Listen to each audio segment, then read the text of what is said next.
I definitely did not feel the same way when I was leaving China 3 years ago. I loved living in China. It was so much fun.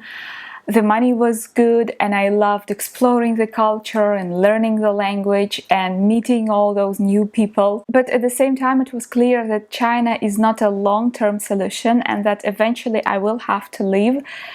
China is not the country where I would want to live for a long time. This video is going to be a little bit different from what I usually post, and it's going to be much more personal. I'm going to talk about the 5 reasons why I left China and how I started to feel that this was the right decision.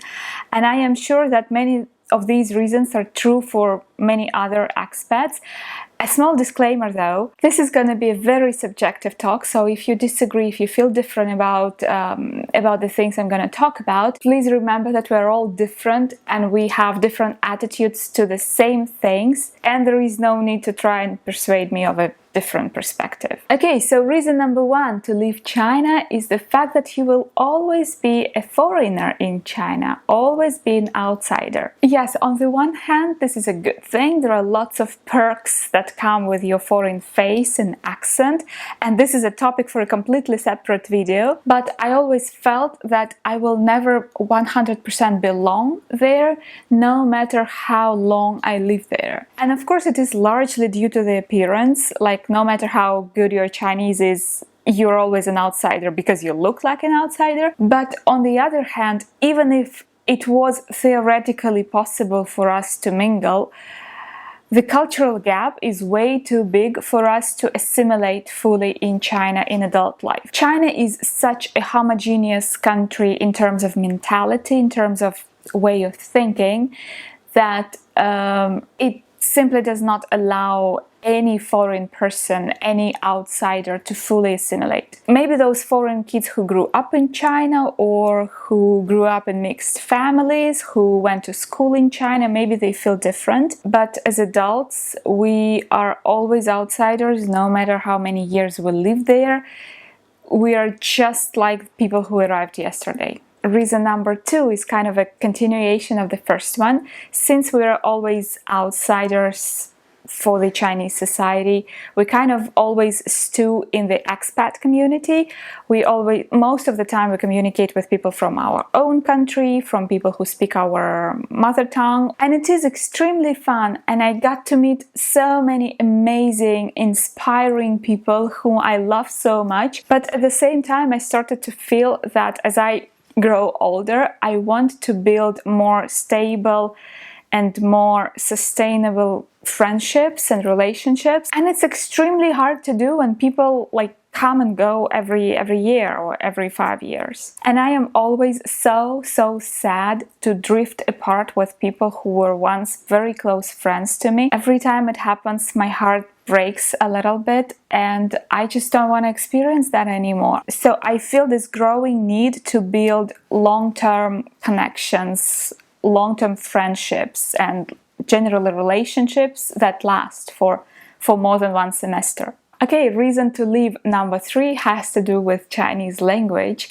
I love Chinese language, I love learning it, but when you settle in a certain country, you need to read a lot of official documents, you want to read laws, you want to read the tax code, and every time I see those documents in Chinese, it's like I have a stumbling block and I simply cannot make myself dig into that and translate all that and read all that. I simply feel like I'm going to need an enormous amount of time or somebody else's help to explain, to translate to me every time I need to read something serious like visa regulations, for example. And maybe it is not as serious a reason as others are per se, separately, but it kind of adds up the pressure and adds up to the general inconvenience of being a foreigner in China. Okay, reason number 4 is you can't have a Chinese passport,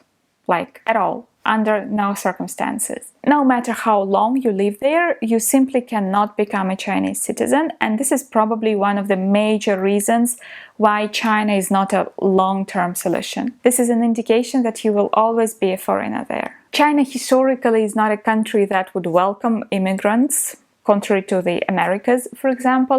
So all those naturalization processes are virtually non-existent there. And since the establishment of modern China, of the People's Republic, only a handful, only a few selected exceptional foreigners received Chinese citizenship on the basis of some outstanding merit.